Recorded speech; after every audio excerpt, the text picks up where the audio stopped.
প্রিয় সাথী, পার্শ্ব শিক্ষক ঐক্যমঞ্চের পক্ষ থেকে সংগ্রামী অভিনন্দন জানাই। মূলত দুটি বিষয় নিয়ে খুব সামান্য কথা বলবো। দ্বিতীয় বিষয় হচ্ছে ইলেকশন ডিউটি এবং পার্শ্ব শিক্ষক। প্রথম বিষয় হচ্ছে, আপনারা অনেকেই চাইছেন কোর্ট কেস এবং পার্শ্ব শিক্ষক। বিষয় হচ্ছে, কোর্ট কেস পার্শ্ব শিক্ষকদের খুব কম করা আছে এমনটি নয়, অনেকগুলি কেস আছে। আমি আপনাদেরকে খানিকটা বলার চেষ্টা করছি। সাল তারিখগুলো একটু এদিক ওদিক হতে পারে। বৈশাখী চ্যাটার্জি ভার্সেস স্টেট 2011 সালের শেষের দিকে কেসটা করা হয়। এটার বিষয় ছিল হচ্ছে, আমাদের যে আগে 55 বছর বয়স পর্যন্ত এসএসসি পরীক্ষায় বসার সুযোগ ছিল এবং প্রাইমারিতেও, সেটা যখন গভর্নমেন্ট তুলে দিল তখন নিখিলবঙ্গের তরফ থেকে এই কেসটা করা হয়েছিল। পার্টি ছিলেন হচ্ছে Baishakhi Chatterjee versus others. Next case হয় হচ্ছে 2016 সালে পার্শ্ব শিক্ষক সমন্বয় সমিতি শামীমদার কেস, এক কথায় স্ট্যাটাস কেস, অর্থাৎ স্থায়ীকরণের জন্য বা পে স্কেলের জন্য কেসটা করা হয়। নেক্সট সমকাজে সমবেতনের কেস করা হয়। সুপ্রিম কোর্টের 2016 সালের রায় নিয়ে নিখিলবঙ্গের তরফ থেকে কেসটা করা হয়। তারপরে কেস হয়েছে 21-22 সালের দিকে, যেটা আমাদের সৈকত, আজকে আর নেই শ্রদ্ধেয়, আমাদের দেবমাল্যদা, আমাদের গুহদা, এরা যে কেসটা করেছিল সেটাও একটা কেস। এছাড়াও এসএসসি নিয়ে 10% নিয়ে হাবিজাবি নিয়ে ছোটোখাটো কেস কিন্তু এক আধটা আছে এবং চলছে, তার মধ্যে অনেকগুলো। এবার আমরা যদি এই কেসগুলো নিয়ে পর্যালোচনা করি, তাহলে যেটা দেখতে পাবো, বৈশাখী চ্যাটার্জির যে কেসটা নিখিলবঙ্গর পরিচালনায় হয়েছিল, সেই কেস কিন্তু এই মুহূর্তে ডেথ। কী কারণে ডেথ? কেসটা এরা চালাতে পারল না। সমকাজে সমবেতনের নিখিলবঙ্গের যে কেস, সে কেসটা 2019 সালে আমরা লেগে অনেকগুলো হেয়ারিং করিয়েছিলাম। এক বছরে প্রায় 9টা অথবা 11টা হেয়ারিং করানো হয়েছিল। তার আগে 2-3টে হয়ে পড়েছিল। তারপর থেকে সেই কেসটার আর কোনো হদিশ আমরা পাচ্ছি না। স্ট্যাটাস কেস শামীম আক্তার, প্রচুর টাকা কালেকশন করা হয়েছিল। আমি তখন সক্রিয় সদস্য ছিলাম। উত্তরবঙ্গে গিয়ে টাকা তোলা হয়েছে প্রায় 30 লক্ষ টাকা, কম বেশি অ্যামাউন্টটা আমার খুব বেশি মনে নেই। সেই কেসের হাল যখন বেহাল, তখন উনি করলেন হচ্ছে ইপিএফ মামলা, যেটা এখনও চলছে। সুপ্রিম কোর্ট পার করে এসেও কেসটা এখনও পর্যন্ত কার্যকরী করা সম্ভব হয়নি। 14 লক্ষ টাকা কালেকশন হয়েছিল শুধুমাত্র ইপিএফ কেস যখন সুপ্রিম কোর্টে যায়। সেই টাকার কোনো হিসাব হদিশ আম পাবলিক জানে কিনা আমি অন্ততপক্ষে জানি না। আমার কাছে যতদূর খবর ছিল 6 লক্ষ টাকা মতো খরচ হয়েছে উকিলের পিছনে, আর এক্সেট্রা কিছু খরচ থাকেই, সব মামলাতেই থাকে, সে খরচটাও হয়েছে। তবে সেটা আর যাই হোক 14 লক্ষ টাকা নয়, ওই 7 লক্ষ টাকার আশেপাশে খরচ হয়। বাকি টাকাটা কোথায় আছে আমরা কেউ জানি না। আবারও একটা কেস হবে শুনছি। আমাদের কানের গোড়া দিয়ে স্পেশাল এডুকেটররা একটা কেস করে বেরিয়ে গেল, আমরা তার নাগাল পেলাম না। আপনারা অনেকেই এখন পরামর্শ দিচ্ছেন একটা কেসে যাওয়ার জন্য। দেখুন, আমি আগের দিনও বলেছি, একটা কেস করলে করাই যায়, না যাওয়ার কিছু নেই। স্পেশাল এডুকেটরদের কেসটা নিয়ে লড়া যায়, পার্শ্ব শিক্ষকরা এটা নিয়ে লড়তে পারে, কারণ পার্শ্ব শিক্ষক এবং এই স্পেশাল এডুকেটরদের মধ্যে অনেক মিল রয়েছে সার্ভিস রুলের ক্ষেত্রে। তো সেটাতে আমরা এগোতেই পারি। কিন্তু এই কেসের যে সমস্যাগুলো আছে সেগুলো তো আগে ভাবতে হবে।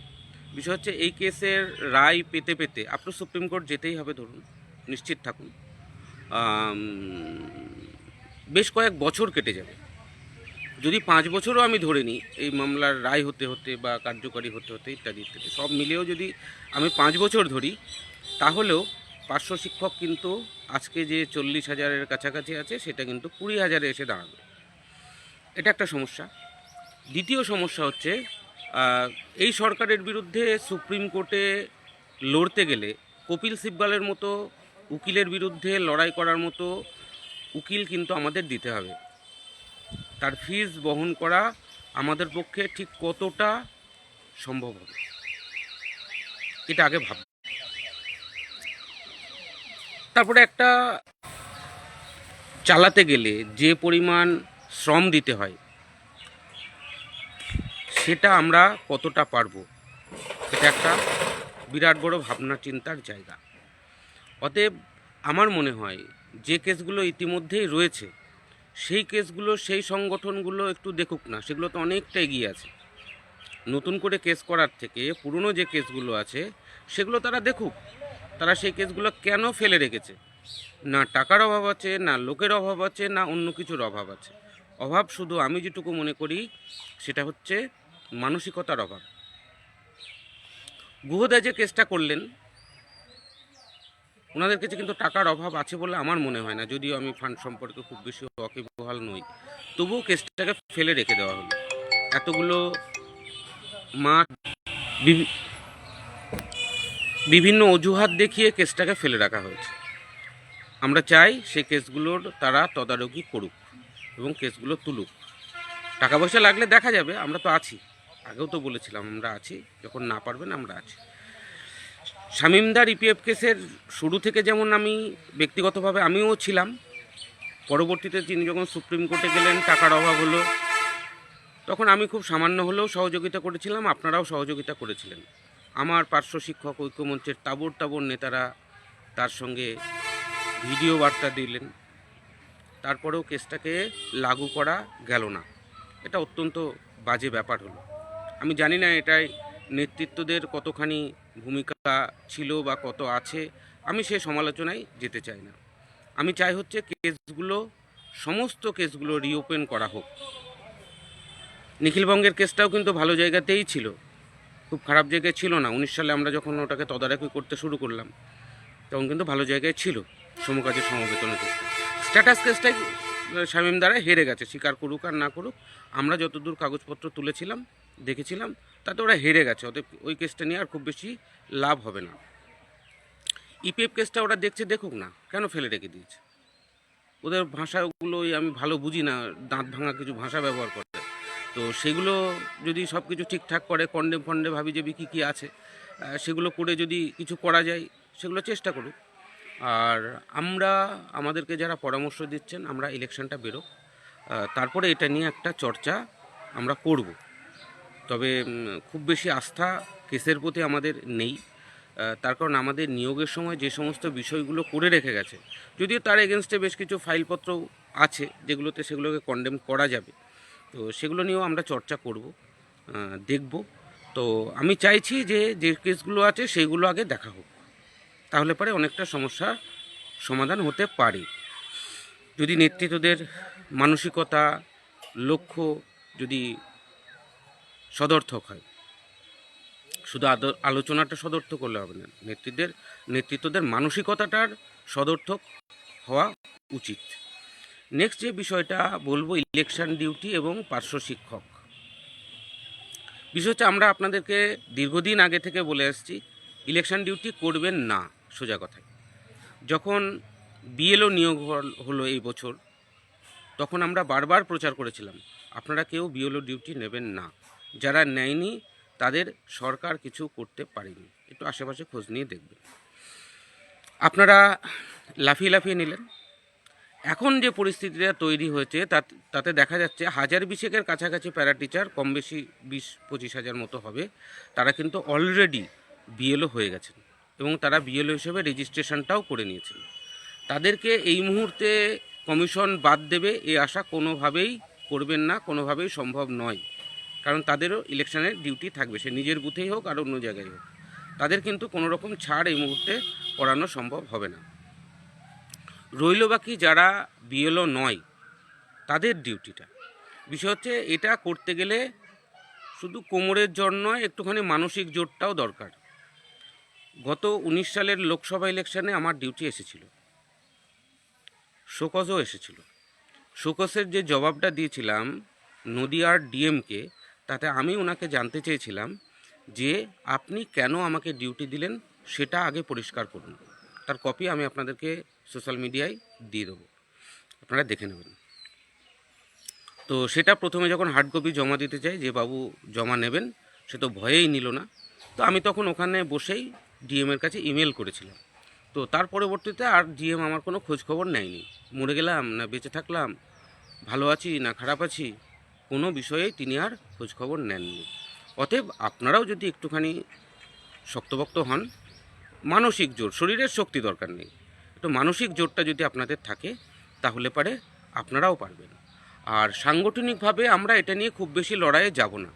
তার কারণ আমার বিরাট অংশের পার্শ্ব শিক্ষক শিক্ষিকার, বিশেষ করে শিক্ষকদের কথাই বলবো, তারা যেই 1-1.5 হাজার টাকা পাবে না, এটাতে তারা বিরাট কিছু মনে করে। কারোর এক বস্তা চাল হয়ে যাবে কোড আনকোড, কারোর ছেলেমেয়ের জামাকাপড় হয়ে যাবে কোড আনকোড, কারোর বাড়ির লোকের শাড়ি হয়ে যাবে একটা। অতএব আমরা অনেকেই আছি এটাতে আমরা সন্তুষ্ট। আসলে আমরা সয়ে গেছি, ভাতা পেয়ে পেয়ে, ভিক্ষা পেয়ে পেয়ে, এগুলোতে আমরা অনেকটা সয়ে গেছি। যার জন্যে এই সমস্ত বিষয়গুলোতেও আমরা অংশগ্রহণ করতে চাই, খুব সামান্য টাকা হলেও আমরা সেটা পাই। যার জন্যে কিন্তু আমরা এগুলোর ওপরেই নির্ভরশীল হয়ে গেছি। যার জন্য আমরা সাংগঠনিকভাবে এই বিষয় নিয়ে খুব বেশি এগোবো না। আপনারা যদি নিজেরা ব্যক্তিগতভাবে এগোতে চান এগোতে পারেন। অন্য কোনো সংগঠন, যদিও পার্শ্ব শিক্ষকদের এখন একটাই সংগঠন, পার্শ্ব শিক্ষক ঐক্যমঞ্চ, অন্য কোনো সংগঠন যদি এগিয়ে যায় আমাদের সলিটারি থাকবে, আমাদের সমর্থন থাকবে। অতএব ইলেকশনের বিষয়টা আপনাদেরকে ভাবতে হবে। নেক্সট বিষয় হচ্ছে পার্শ্ব শিক্ষকদের আগামী দিনের ভবিষ্যৎ খুব খারাপ। আপনিও যতটুকু জানেন আমিও ততটুকুই দেখতে পাচ্ছি। অন্ধকারের পথে আস্তে আস্তে নিমজ্জিত হচ্ছি, অন্ধকার থেকে গভীরতম অন্ধকারের দিকেই আমরা এগোচ্ছি, যদি না তৃণমূলের পরিবর্তন না হয়। কারণ সরকারে এখন কেউ নেই। তৃণমূলকে যদি আপনারা সরাতে না পারেন, আরও অন্ধকারে ডুবে যাব। আমি কোনো রাজনৈতিক দলের মুখপাত্রও নই, কোনো রাজনৈতিক দলের সেই অর্থে প্রচারক নই। অ্যাজ এ প্যারা টিচার ঐক্যমঞ্চের পক্ষ থেকে যখন বলছি, তো আপনারা আপনাদের খুশিমতো ভোট দেবেন, কিন্তু তৃণমূলকে নয়। কিছু প্রশ্ন আমার কাছে সরাসরি কয়েকজন করেছেন, কিছুজন সোশ্যাল মিডিয়ায় বিভিন্নভাবে লিখেছেন, একদম আমার ব্যক্তিগত বিষয় নিয়ে। আমার মনে হয় সেটা ক্লিয়ার করা দরকার। প্রথম কথা হচ্ছে, আমি কোনো কিছু লুকিয়ে করি না। ঠিক যেমনভাবে মুখ্যমন্ত্রীর সভায় প্ল্যাকার্ড দেখিয়েছিলাম, সরকারকে জানান দিয়েই করেছিলাম। গতকাল দুটো বিষয় হয়েছে। বিকাশ ভবনে গেছিলাম, আমাদের যে মেন অন্তরায়, কালপিট শব্দটা ব্যবহার করব কিনা জানি না, তাকে পরিষ্কার করে বলে এসেছি যে আর ক্ষতি করবেন না, অনেক করেছেন, আর ক্ষতি করবেন না। বেটা থতমত খেয়ে গেছে। বেটা বলছে না আমি করিনি, আমি আপনাদের ডেপুটেশন নিইনি। আজ থামুন, বহুত কিছু করেছেন, ভোটের পরে আসছি, ছাড়বো না কিন্তু আপনাকে, আপনি যেগুলো করেছেন আপনাকে ছাড়বো না। উনি ওনার মতো বকতে শুরু করলো। আমি কি করব, সরকার না দিলে এরকম গাইছিল, আমি বেরিয়ে চলে এসেছি, তুই তোর মতো গা, পরে দেখা হবে তোর সাথে। কারণ ওই মালটা প্রচুর ক্ষতি করেছে, প্রচুর। লাস্ট যে ফাইলটা ছিল সেটার মধ্যে উনি কাটাকুটি করেছিলেন। মাঝে একবার শোনা গেছিল না, ফাইল ফেরত এসছে বিকাশ ভবনে, ওই মালটা কাটাকুটি করেছিলেন। ওকে ডেকে নিয়ে গিয়ে নবান্ন ফিনান্স দপ্তর চরম ঝাড় দিয়েছে। তারপরেও লজ্জা নেই। এখন যে বিষয়টা চলছে, ফাইল শব্দটা আমার আর বলতে ইচ্ছা করে না আপনাদেরকে, তাও বলতে হয়, কারণ এই ফাইলেই আমাদের লাইফটা শেষ হয়ে গেল। তো সে বিষয়টা দেখছি কি করা যায়, উনি যাতে আর বিরোধিতা না করেন সেটাও বলবো। আর একটা বিষয় যেটা আমার ব্যক্তিগত বিষয়, আপনারা বলছিলেন যে ভগীরথ ঘোষের উদ্দেশ্য হচ্ছে ভোটে দাঁড়ানো, টিকিট নেওয়া, কোনো একটা নির্দিষ্ট পলিটিক্যাল পার্টির হয়ে ভোট সংগ্রহ করা, কথা বলা বা রাজনৈতিক সুবিধা নেওয়া ইত্যাদি ইত্যাদি, যে বিষয়গুলো আপনারা অনেকেই বলে থাকেন, একদম আম পাবলিকও বলে, কিছু ব্যক্তি রয়েছে যারা এটা বলে তারা নিজেদের সংগঠন, নিজেদের দোকান খোলা রাখার একটা রাস্তা তৈরি করে রাখে। তাদের উদ্দেশ্যে বলি, আমি একটা রাজনৈতিক দল করি বা করতাম বলাই ভালো। তো বিধানসভার টিকিট নেওয়ার বিন্দুমাত্র ইচ্ছা নেই। আগেরবার অ্যাপ্লিকেশন করেছিলাম কিন্তু পাইনি। জেলা পরিষদে দাঁড়িয়েছিলাম,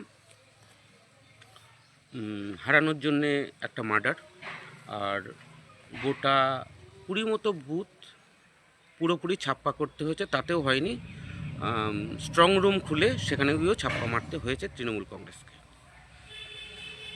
2026-এর বিধানসভা ইলেকশন, ইচ্ছা করলেই টিকিট পেতাম কি না জানি না, লড়াইয়ে থাকতাম। আর এই মুহূর্তে কম বেশি যা চ্যানেল হয়েছে, নামটা আমার 1 থেকে 2 নম্বরে থাকতো ক্যান্ডিডেট লিস্টে আমার বিধানসভায়। কিন্তু হয়তো হারতাম, আমার এই সিটটা কিন্তু যে রাজনৈতিক দল আমি করি তার হারা সিট। কিছু হয়তো টাকা ইনকাম হতো, মনে মনে শান্তি পেতাম, টিকিট পেয়েছি। কিন্তু যেটা ঘটতো মেনলি সেটা হচ্ছে 41,000-এর ভবিষ্যৎ কিন্তু শেষ হয়ে যেত।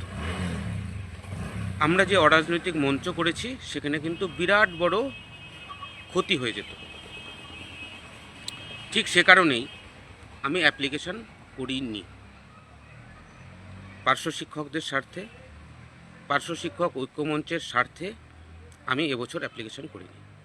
অতএব আপনারা কেউ দুশ্চিন্তা করবেন না যে ভগীরথ ঘোষ টিকিট পাওয়ার লোভে এটা করছে। আমি আপনাদের এটাও বলে রাখি, জেলা পরিষদে আমার এখানে আমার বিধানসভায় 3টে সিট, তার মধ্যে ম্যাক্সিমাম ভোট পেয়েছিলাম আমি, এবং আমি জিতেও যেতাম যদি না তৃণমূলের এই লাগাম ছাড়া দুর্নীতি না হতো, আমি জিতে যেতাম। অতএব আমি কিন্তু একজন যোগ্য দাবিদার এখানকার বিধানসভার টিকিটের জন্য। তবুও আমি করিনি হচ্ছে পার্শ্ব শিক্ষক, 41,000 পার্শ্ব শিক্ষকদের স্বার্থে আমি এটা করিনি। বাই চান্স পেয়ে গেলে পারে কিন্তু একটা চরম ক্ষতি হতো। সেই জায়গা থেকে আমি এবছর সিদ্ধান্ত নিয়েছিলাম, আগে থেকে সিদ্ধান্ত নিয়েছিলাম যে না, আমি টিকিট নেব না এবং দাবিও করব না। আর দলের সঙ্গে খানিকটা দূরত্বও বাড়িয়েছি, বেশ কয়েকদিন ধরেই নিজের থেকে বাড়িয়ে নিয়েছি। ইলেকশনে নামবো, যদি ভালো প্রার্থী দল দেয় আমি আমার নিজের এলাকায় নামবো, এবং অন্যান্য জায়গায়ও চেষ্টা করব। এই সরকার, যা সুজনদা আমাদের প্রচুর হেল্প করেছিলেন, যেহেতু আমাদের আন্দোলনে সুজনদা যেখানে দাঁড়িয়েছিলেন সেখানে আমরা ওনাকে হেল্প করেছিলাম, প্রচার করে চেষ্টা করে অরাজনৈতিক থাকার, যখন আমি পার্শ্ব শিক্ষক হিসাবে কোথাও যাই। আর সেটা আগামী দিনেও চেষ্টা থাকবে। আরেকটা বিষয় বলি, আরেকটা কথা আমাকে গতকাল একজন বলেছেন যে আমি নাকি চাকরি পেয়ে গেছি ইত্যাদি ইত্যাদি। বিষয় হচ্ছে, আমি 2017 সালে মাননীয় মুখ্যমন্ত্রীর বাড়ি পর 8 দিন যখন যাই, তার মাঝে একদিন ওনার দপ্তরের একজন, ওনার ওই অফিসের একজন বড় অফিসার সরাসরি অফার করেছিলেন চাকরি দেওয়ার জন্য। আমিও সরাসরি তাকে উত্তর দিয়েছিলাম 41,000-এর জন্য করুন, আমারটা আমি পেয়ে যাব। 2021-এর যখন আন্দোলন চলে তখন ভায়া মারফত প্রস্তাব এসেছিল, মানে সপাটে নাকচ করে দিয়েছিলাম। তারপরে পার্থ চট্টোপাধ্যায়ের সঙ্গে আমার সম্পর্কটা কোন জায়গায় পৌঁছেছিল সেটাও আপনারা জানেন। তখন আমি টেট পাস ছিলাম, এখনও আমি টেট পাস আছি। তখন একটা টেট পাস ছিলাম, এখন 2টো টেট পাস আছে। আজ পর্যন্ত কোনো অফিসারকে আমি এটা বলিনি, আপনারাও অনেকে জানতেন না, এটা আমি কখনো প্রকাশ্যে আনিনি, শুধুমাত্র পার্শ্ব শিক্ষকদের স্বার্থে। তার কারণ আমার জান প্রাণ অন্তর পার্শ্ব শিক্ষকদের জন্যে। কারণ আপনারা আমাকে যে ভালোবাসা দিয়েছেন, আপনারা আমাকে যে জনপ্রিয়তা দিয়েছেন, এটা আমার দীর্ঘ কয়েক প্রজন্মের, কয়েক জীবনের আশীর্বাদ ছাড়া এটা সম্ভব নয়। কারণ আমি কিন্তু একদম গ্রামের ছেলে, দেখতে পাচ্ছেন আমার পিছনটা খানিকটা, আমি কিন্তু অত্যন্ত গ্রামের ছেলে। সেখান থেকে উঠে গিয়ে কলকাতার বুকে দাপিয়ে বেড়ানো, পুলিশ অফিসারদের সঙ্গে বিভিন্ন রকমভাবে তর্ক করা। এদিনও কিন্তু 2টো পুলিশের সঙ্গে আমার, 2জন পুলিশ অফিসারের সঙ্গে আমার কিন্তু গণ্ডগোল হয়েছে, সেটার ভিডিও আপনারা পাননি। একজন ভিডিও অফিসারকে বলেছে আপনি আমার কি করবেন, 5খানা কেস দিয়েছেন, এর চাইতে বেশি তো কিছু করতে পারেন না। তখন পুলিশরাই আমাকে ঠেকায়। সুজাতা খানিকটা দেখেছো, পাশে একটু ভিডিও করছিল। আর একটা অফিসারের সঙ্গেও, আরেকজন অফিসারের সঙ্গেও কিন্তু আমার এরকম তর্ক হয়েছে।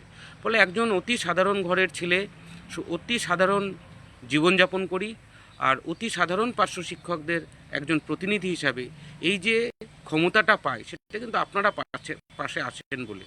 হাজার হাজার পার্শ্ব শিক্ষক সাথী আমার পাশে আছে বলে কিন্তু আমি এই দমটা পাই। কয়েকদিন আগে একজন পার্শ্ব শিক্ষক সাথী লিখেছেন, দম আছে বস। আমি তাকে একটাই কথা বলবো, আপনারা আছেন বলেই দমটা আছে, আপনারা না থাকলে। আর একটা বিষয় হচ্ছে, আপনাদের যে ভালোবাসা, যে শ্রদ্ধা, আমি সেটা নিয়েই আজীবন কাটিয়ে দিতে চাই। আমি লাস্ট একটা ভাইবা দিয়ে এসেছি প্রাইমারির, অনেকেই জানেন অনেকেই জানেন না। আমার কিন্তু ইচ্ছা নেই ওই চাকরিতে যাওয়ার, তবুও বাড়ির চাপে আর অরুণদা, মীনাক্ষীদি এদের চাপে আমি কিন্তু ভাইবাটা দিয়ে এসেছি। আমি চাই আমার ওটা না হোক, কারণ দেখুন অর্থ অনেকের আছে, টাকা হয়তো আমি অন্যভাবে ইনকাম করতে পারবো, কিন্তু